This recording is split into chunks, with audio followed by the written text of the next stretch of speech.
ტელერადიო კომპანია Georgian Times-ი წარმოგიდგენთ. წმინდანთა ცხოვრება.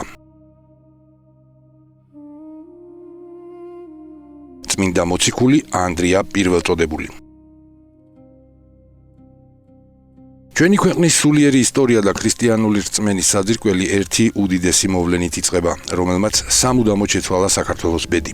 წმინდა მოციქული ანდრია პირველწოდებული გახდათ ის გამორჩეული წმინდანი, რომელიც მოციქულთაგან პირველი გაჰყვა ქრისტეს. ქალაქ ბეთსაიდაში დაბადებულმა ანდრიამ სიყრმიდანვე შეიყვარა უფალი და გამუდმებით ჭეშმარიტ სწავლებას ეძიებდა. როდესაც ისრაელის მიწაზე ქუხილივით გაისმა წმინდა წინასწარმეტყველის იოანე ნათლისმცემლის ხმა, ნეტარი მოციქული მისი უახლოესი მოწაფე გახდა. ერთხელ მაცხოვრის გამოჩენისას წმინდა იოანემ თავის მოწაფეებს ანდრიასა და იოანე ღვთისმეტყველს მიმართა სიტყვებით: „აჰა, ტარიგი ღმრთისაი“. ამ სიტყვების გაგონებაზე ორივენი დაუყოვნებლივ თან გაჰყვნენ მაცხოვარს და ის დღე მასთან ერთად გაატარეს. ამ უდიდესი სულიერი აღმოჩენის შემდეგ ანდრია თავის ძმასთან პეტრესთან მივიდა. მესიის პოვნა ახარა და ისიც იესოსთან მიიყვანა, რათა დაემოწაფებინა. სწორედ ამიტომ, რადგან უფალმა პირველს მას მოუწოდა, ანდრიას პირველწოდებული ეწოდა. თუმცა ქრისტეს დამოწაფებული ძმები კვლავ ჩვეულ საქმიანობას განაგრძობდნენ და თავს თევზაობით ირჩენდნენ. გადამწყვეტი მომენტი მაშინ დადგა, როდესაც გალილეის ზღვის ნაპირას მიმავალმა მაცხოვარმა მათ საბოლოოდ მოუწოდა: „მოვედით და შემომიდექით მე და ყვნე თქვენ მესათხევლე კაცთა“. ამ უწოდების შემდეგ ისინი განუყრელად თან ახლდნენ ძეს ღვთისას და უშუალო მოწმეები გახდნენ მისი უდიდესი სასწაულების, სიკვდილისა და მკვდრეთით აღდგომისა. მაცხოვრის ამაღლების შემდეგ დადგა ჟამი, როდესაც მოციქულებმა საქადაგებლად წილი იყარეს. ყოლა წმინდა ღვთისმშობელს საქართველოს, ანუ ივერიის მოქცევა ხვდა წილად, მაგრამ მოგვიანებით მას უფალი გამოეცხადა და აუწყა: „აწნუ განეშორები იერუსალიმს, წილხდომილი შენი ქვეყანა განათლდება მომავალში და შენი მეუფება განმტკიცდება იქ. მცირე ხნის შემდეგ შენ ღვთის სიტყვა უნდა ახარო იმ მიწას, სადაც მიგიყვანს უფალი“.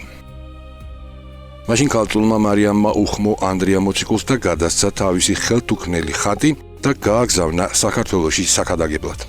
ყოლა წმინდა ქალწულმა მოუწოდა წმინდას და ღვთისნება აუწყა. სასწაულის აღსასრულებლად მან ფიცარი მოითხოვა, პირი დაიბანა და ეს ფიცარი სახეზე მიიდო. ღირსიერად ფიცარზე ღვთისმშობელი გამოისახა, ყრმა იესოთი. ზეციურმა დედოფალმა ეს უდიდესი სიწმინდე ანდრიას გადასცა და ამ დიდ ღვაწლში შემდგარი მოციქული აკურთხა. კურთხეულმა მოციქულმა განლო საბერძნეთი და მცირე აზიარი, შემდეგაც შავი ზღვისპირეთს მიაშურა. მან მცირე დრო დაჰყო ტრაპიზონში, რომელიც მეგრელთა სოფლად იწოდებოდა. შემდეგ კი შემოვიდა ქართლის მიწაზე, იმ მხარეში, რომელსაც დიდაჭარა ეწოდება. აღსანიშნავია, რომ სოფელ დიდაჭარაში დღემდეა შენახული ტაძრის ნანგრევები, რომელიც გადმოცემით თავად წმინდა ანდრიამ ააშენა. მოციქულს ურწმუნოთაგან მრავალი განსაცდელი დაატყდა თავს, მაგრამ მან ღვთისა და პატიოსანი ხატის მეოხებით ყველაფერი მადლობით დაითმინა, ვიდრე ყველა არ მოაქცია და სარწმუნოებაზე არ მოიყვანა. იმ ადგილას, სადაც წმინდანმა ღვთისმშობლის ხატი დაასვენა, ფრიად მშვენიერი და დიდი წყარო აღმოცენდა. ამ უდიდესმა სასწაულმა მრავალ წარმართს გაუნათა გონება და ისინი ქრისტეს მაცხოვნებელს სწავლებას შეუდგნენ. წმინდა ანდრიამ ყოველი მხრიდან შემოკრებილი ხალხი მამის, ძისა და სულიწმინდის სახელით მონათლა. მან ახალმოქცეულებს მღვდლები და დიაკონები დაუდგინა. სარწმუნოების წესი და საზღვარი განუსაზღვრა და ყოლაწმინდა ღვთისმშობლის სახელობის ტაძარი აუგო. ამ ტაძარში დააბრძანა მან ხატის ასლი, რომელიც ზეციური დედოფლის ნაბოძები ფიცრიდან სასწაულებრივად გადავიდა.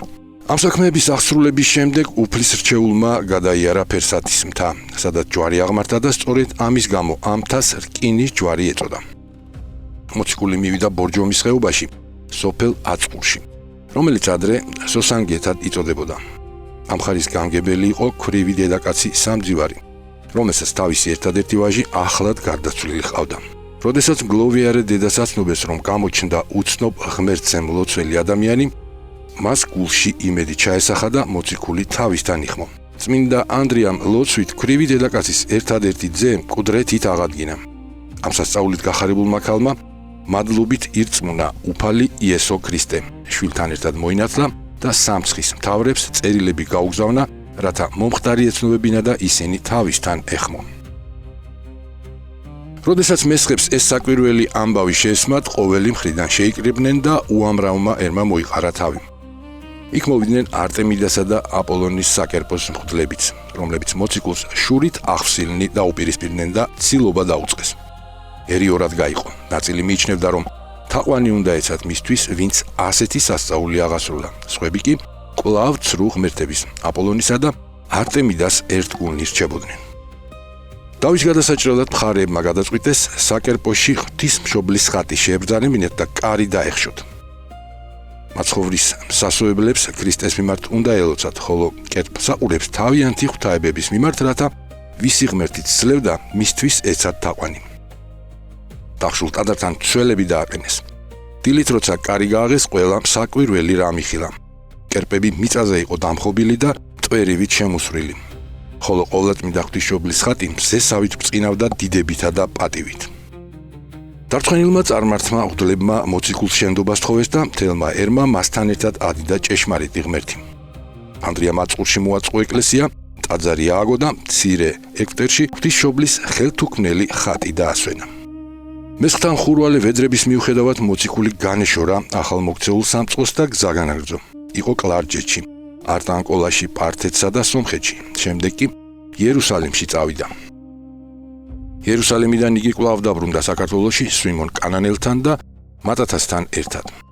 ისინი ქალჩი შევიდნენ, განამტკიცეს ქრისტიანობა, დასავლეთისკენ გაეშურნენ და გამლეს ტაოს მხარე მდინარე ჭოროხამდე. იყვნენ სამეგრელოსა და სვანეთში, სადაც მატათა დარჩა. დიდი ანდრია და სვიმონი აფხაზეთში წავიდნენ და ღვთის სიტყვა იქ ადაგეს, რაც მრავალმა სიხარულით შეიწნარა. ნეტარმა ანდრიამ სვიმონ კანანელის სხვა მოწაფეებთან ერთად იქ დატოვა, სადაც სვიმონი აღესრულა, თავად კი ჯიქეთში ავიდა. თუმცა ჯიქეთის მკვიდრებმა არა მარტო უარი განაცხადეს ქადაგების მიღებაზე, არამედ მისი მოკლაც კი გადაწყვიტეს. მოციქულმა მათი სიჯიუტე და უხეში გონება რომ დაინახა, მიატოვა ისინი და წავიდა. ნესტორ მემატიანის ცნობით წმინდა მოციქული სკვითების ქვეყანაში, დღევანდელ რუსეთშიც ყოფილა. იგი მდინარე დნეპრს აღყოლია იმ ადგილამდე, სადაც ამჟამად ქალაქი კიევი მდებარეობს და თავისი მოწაფეებისთვის უთქვამს. ხედავთ ამ მთებს, აქ ღვთის მადლი გაბწყინდება, დიდი ქალაქი აღმოცენდება და მრავალი ტაძარი აშენდება. მოციქულის მქადაგებლური მოღვაწეობის უკანასკნელი გაჩერება საბერძნეთის ქალაქი პატრა იყო. უფალმა წმინდანის ლოცვით აქ უამრავი ადამიანი მოაქცია და მრავალი სასწაული აღასრულა. განიკურნენ მძიმედ დასნეულებული წარჩინებული მოქალაქე სოსი, ქალაქის მმართველის მეუღლე მაქსიმილა და მისი ძმა სტრატოკლე. ქალაქში თითქმის ყველა მოექცა, მაგრამ ქალაქის თავი ეკაეტი კვლავ ცრუ ღვთაებათა ერთგული რჩებოდა და წმინდანის ქადაგება არ შეისმინა. ბოლოს უღმერთო ხელისუფალმა უფლის რჩეულის ჯვარცმა ბრძანა. ანდრია სიხარულით შეხვდა განაჩენს და თავისით ავიდა ჯვარზე. ტანჯვის გასახანგრძლივებლად ეგაეტმა ბრძანა, რომ იგი ძალზე კი არ მიელურსნათ, არამედ დაეკიდათ. მიუხედავად აუტანელი ტკივილისა, წმინდა მოციქული 2 დღის განმავლობაში ქადაგებდა ირგვლივ შეკრებილთა წინაშე. ბოლოს წმინდანის მადმოსილი სიტყვებით შეძრულმა ხალხმა მოითხოვა მისი ჯვრიდან ჩამოხსნა. ამოხით შეშინებულმა ეგაეტმა მისი გათავისუფლების განკარგულება გასცა, მაგრამ ანდრიამ ხურვალედ შესთხოვა უფალს, რომ ჯვარზე აღსრულების ღირსი გაეხადა. მეომრები დიდხანს და ამაოდ ცდილობდნენ მის ჩამოხსნას, რადგან ხელები არ ემორჩილებოდათ. წმინდანმა თვალები ზეცა დაღაპრო, ჯვარზე დაკიდებულმა მორწმუნენი აკურთხა და უფალს მიმართა. უფალო იესო ქრისტე, შეივიდრე სული ჩემი. მყისიერად ჯვარსა და მასზე გაკრულ წმინდანს ღვთაებრივი ნათელი დაადგა თავს და როცა ბრწყინვალება დაცხრა, ნეტარი ანდრია უკვე აღსრულებული იყო. ქალაქის მმართველის ცოლმა მაქსიმილამ მისი ცხედარი ჯვრიდან ჩამოხსნა და პატივით მიაბარა მიწას.